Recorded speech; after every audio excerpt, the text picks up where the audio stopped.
absolutely. Well, let me ask you about that, because you get the ball with 1:55 left in the half. Mm-hmm. You go 3 and out in 27 seconds. Mm-hmm. You give them the ball back. Mm-hmm. Now, they didn't capitalize on it, but Well, we dropped the pass. Right, but is your philosophy to always, wouldn't that be a situation, 1:55, let's run the clock out, maybe we get down to No, absolutely not. I mean, you're what score tied? 17-10 at the time? 17-10. Yeah, 17-10. You got a minute something left. I mean, we've seen this offense go boom, boom, boom, and go score in less time than that. I mean, if I sit back on it and just hand the ball off, I mean, and try to run the clock out and get to halftime at that point, I mean, I don't know what kind of message you're sending right there to your players. I mean, that's not, we want to be an aggressive style. We want to come at them. We catch a ball on the sideline, Nuke's got a ball, we got a first down, we drop the ball. And, I mean, all we needed was, maybe it was that first down, and then we go to another one and get another first down, we start working the clock. We're playing, I mean, to me, I thought there's plenty of time to try to work for at least a field goal, at least try to get something. Yeah. So, yeah. But instead, the flip side of that is instead of that, the philosophy ends up. Well, you have to get the ball back to them. I mean, that's part of the hurry up, no huddle. I mean, there's going to be times that we're going to go, and we said it from the get-go, is that, there's going to be some 3 and outs. It's going to happen. And there's going to be 3 and outs when you burn 27 seconds off the clock. Yeah. And you got to get the ball back. I mean, that's just part of it. And, I mean, I don't know what kind of message we would have sent.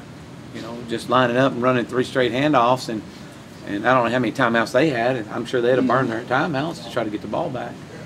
But I mean, I don't know how many they had at that time. No, I wouldn't. That never even crossed my mind. I wasn't thinking just let's run 3 plays and punt.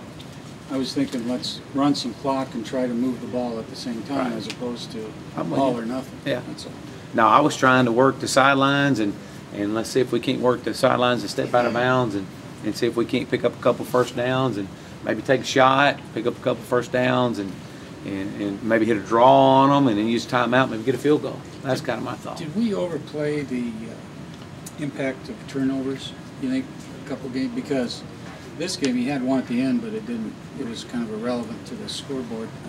No, I don't know. You can't ever overplay the impact of turnovers. But this game ended up like all the others without turnovers. So turnovers, no turnovers. Right. We're not making plays. We didn't turn the ball over, which is good, and that was a positive.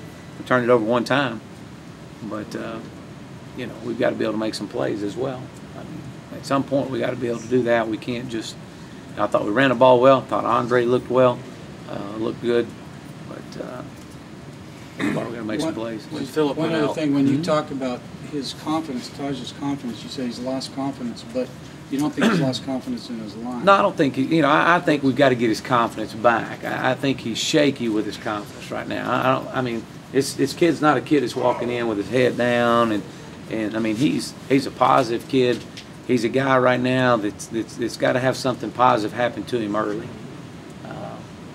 So no, he's got all. He believes in the offensive line. They believe in him. We as coaches have got to do a better job of helping protect him. Is it too late to look at other options? And I'm not suggesting scheme, but other options. Is it too late in the season to do that? As in where your triggers start, how you trigger your offense. As in Cole Stout? Is that what you're asking? I mean, that's what you're asking. At quarterback or Nuke Hopkins. Well, I think I think you got to look. You got to exhaust all possibilities in that regard. But I think that we ran a Wildcat the other night. Yeah. Andre did some good things with that. So as far as I think it's time to pull the trigger on Taj, no, I don't. Absolutely not. He's our quarterback. He's got us to this point. We're going to have a spark out of him. I mean, he knows that. I mean, we got to have something to kind of bring us to life and get us going a little bit. And what we had early in the year with him. But he can do it. We've seen him do it, and he's going to do it. It's just going to take the fact of just getting something early, positive happen early. I mean, that's what it is right now. But maybe you run some of those other guys in there in Wildcat type situations. Yeah, I mean, and that's things we have to just exhaust a lot of things right now. Is Cole in that mix, or is he? That's Well, Cole will always be in the mix with it. I mean, you know, you got to look at that. You got to keep him ready just in case. So, I mean, yeah, I mean, you have to look at those things. I mean, but as far as saying that, you know, Cole's going to be our starter and, you know, Cole's going to be coming in second series, no, that's not the case. Do you remember, or have you ever been on a team that lost 3 in a row? 3 in a row. Early days of high school, maybe, or something? That's what I'm you're sure looking at. maybe I have, but it might have been 92, 93, 94, somewhere in there. It's been a Distant while. memory. It's been a while. It's been a while. When Phillip went out, what was your sense of how the left side of the line with Brandon and tackle and David at guard did? I mean, not real good. Not real good at all. We didn't do a good job, and in a lot of our areas up front as far as that. I mean, we did some good things. Like I said, we were able to run the football, but you know, when we had to put when Phillip came out, and it was just, you know, from the first play of the game, and you know, when we realized right there that you know, Phillip's having a hard time because of the guy he's playing against is such a speed power guy.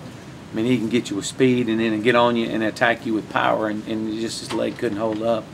And we felt like that was more of a detriment at that time. So we had to make the move and put David in there and Brandon at left tackle. And while they did some good things, they did some good things. But overall, I mean, they whipped us. They whipped us on that side right there. What's Phillip's status for this week, and do you feel like he will be? Well, you out know, there by Saturday, you hope he will be. I mean, you know, he's going to work out like he did last week. We're going to try to put him in some more power situations and speed situations and see how he responds and reacts. But, you know, I anticipated being like last week. I mean, he's going to come out and he's going to play. And I think every week, every day, it's going to get a little bit better.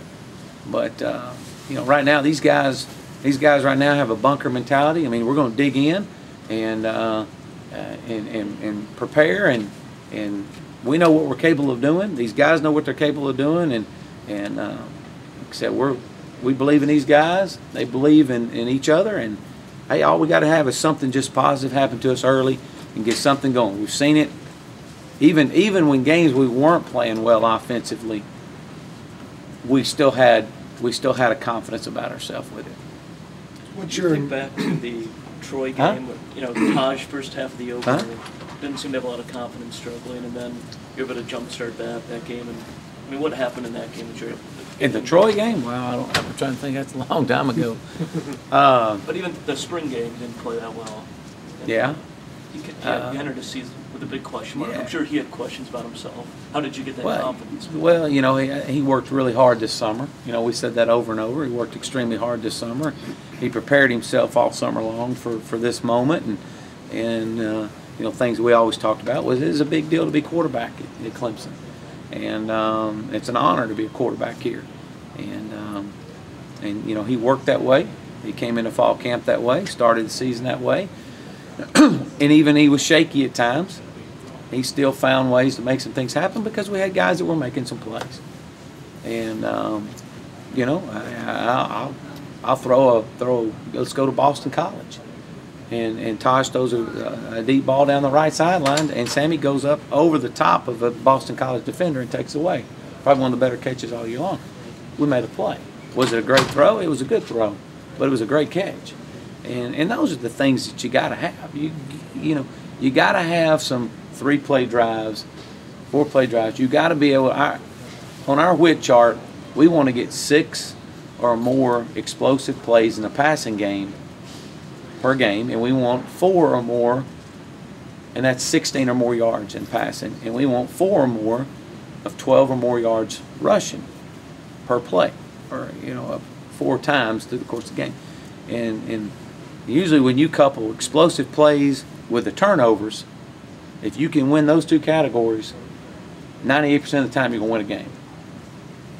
And what's happened, or what has happened is, while we may get them in the run game, we don't get them in the passing game. While we get them in the passing game, we wouldn't get them in the run game, and or we would get both of them and lose the turnover battle. And so those are the three elements right there that you really kind of hone in on, as well as our total snaps. How many drops did you tally the other night? Right off the top of my head, just I can look at, I think 4 right now. Just 4 in key situations or critical times, and like I said, guys they're trying to make plays, and whether they're just not tucking the ball in, tucking it away before they hit the ground on impact. I mean, Nuke has made plays all year long for us. I mean, holy goodness, Nuke has been very consistent for us all year, and but again, you got to give them credit too. Their secondary was very good and very experienced, and ran extremely well. Was that throwback play from Nuke to Taj? Was that supposed to go to Taj? No, it's supposed to go to Taj. It was supposed to go to Taj. Yeah. Yeah. And actually, Taj undercut. The guy that covered Taj was the defensive tackle, the 3 technique. Yeah, the 3 technique covered him. Okay, and so Taj undercuts the 3 technique, and I still think we hit him in the hands. If he catches it, I think he's going to go score. And he even told me on the sidelines, Coach, I should have caught that ball. So, but going back to Taj real quick. Okay. In the post-game interviews, the South Carolina players, a couple of their defensive linemen said, we knew if we got any pressure at all or got hands up, he would fold. Mm-hmm. They said we knew that going in. And, with what you're saying, it takes maybe one play, but judging by what we've seen on the field with him maybe not stepping into throws, stepping into the pocket, running into a blitz, would it be fair to say that he's more of a project maybe than people had originally thought, that this is something that's going to take a long practice and maybe another spring practice to get him where you want him to be? Well, you would like to say no. You'd like to sit here and go, we've seen him at his best, and we have. We've seen him at his best. We've seen him, when he's keeping his eyes down the field and he's making plays, and so we've seen that. But I think we're all sitting here thinking, well, maybe what we're seeing right now was what we thought we could very well see early in the year, and just the growth and the maturity of it as he continues to grow. So, with all that being said, to answer your question, I think the more experience that he's going to get, the better he'll get. I think he's going through some growing pains right now, as all quarterbacks do. I think it's easy for everybody to just, the easy thing to do is just say, oh, he's done. Well, no, that's the easy thing to do. But we don't do the easy thing. We're not going to sit here and do the easy thing with it. I mean, we're going to dig in, and we're going to get him back to where he was, and whether that's through just continuous work. He was up here all week last week in film room. I mean, all week. He couldn't spend much more time up here. So it's not lack of preparation. It's just right now we got to go out and we got to execute this system and execute what we do. Are you doing anything different in practice last week, this week, than you have all year? No, not really. I mean, as far as drill work and just just our preparation. Yeah. No, I mean we're still doing what we've been doing. I mean and we've had really good practices. I mean, last week was a very focused in practice. It was a good practice, as was the week before. Obviously, have a game coming up this week too. Huge pretty game. Big one. Huge game. Yep. When you look at Virginia Tech on film, is it a lot better defense than you saw earlier? Well, I think what you're seeing right now is you're seeing a Virginia Tech team playing with a lot of confidence. I think you're seeing one of the top defenses in the league, one of the top defenses in the country. They are, they've had to overcome some injuries. I think they're down 3 starters from the time we played them, so they're having to overcome that. So yeah, I mean, this is a huge game. Championship for the ACC. As bad as we hate to say, I mean, we've got to put last week behind us. We got to move forward. I mean, this is the postseason now. We've earned the right to play in this championship game, and there's only one team that's beat them, and that's us. And so we've got to go out and we've got to get better. you know, we got to go out and perform and get these guys back and get them going and get after it for Saturday night. And they will. They're going to play. Coach, you said something about a while ago about you had a couple of good practices last week. Really good, you said Oh, yeah. a couple weeks ago. And even Dabo said we had one of the best practices, but yet we still, played pretty bad. What is it you can see in practice that makes you think they're so good and then not see it perform on the Well, game? What's the difference in that? Well, there's an obvious some type of disconnect there, whether it's a mental disconnect or what. I wish I did know the exact answer for it. We could push the button and get it fixed in a hurry. I think it just at some point it comes down to, you got to put your guys in position to be successful. And if that means you got to simplify a whole lot of things, then we got to do it. But that's on me there, and we'll make sure that we get that. You're in a Which you wouldn't think. You would have to dial back. You'd think you could progress forward. This time, but maybe we need to dial back some on some things. Okay, I'm sorry, Bob. on paper, you're in an enviable position in terms of your offensive line being senior dominated. Yet it's an offensive line that doesn't seem to be able to push people around and grind out the area. We have 4th and 1 situations, all that. Is disappointing too strong a word for the offensive line this year? I think right now, the way we've played the last few weeks, I think everybody is disappointed in all our performance. Yeah. I mean, it's not me disappointed. I mean, as it is there. I mean, we're disappointed in the fact that we're not the time of the year that you think you should be playing your best football. You're not playing it. That's disappointing. And there's no one group, there's no one person that you can sit here and say that's it. I mean, you can't do that. That's the worst thing you can do is start pointing fingers with it. I mean, we got to realize that it's a collective group. It's us, it's coaches, it's everyone. We got to get it back the way it was. Went back to that Troy game earlier, just because it seemed like you got Boyd going with the short passing game, a bunch of throws just to Watkins or somebody else in the flat, and that seemed to get him in a rhythm. Right. Is there any thought to trying to force him to get the ball out of his hand quicker Saturday, just to so he's not back there holding the ball for 3 seconds and feeling pressure?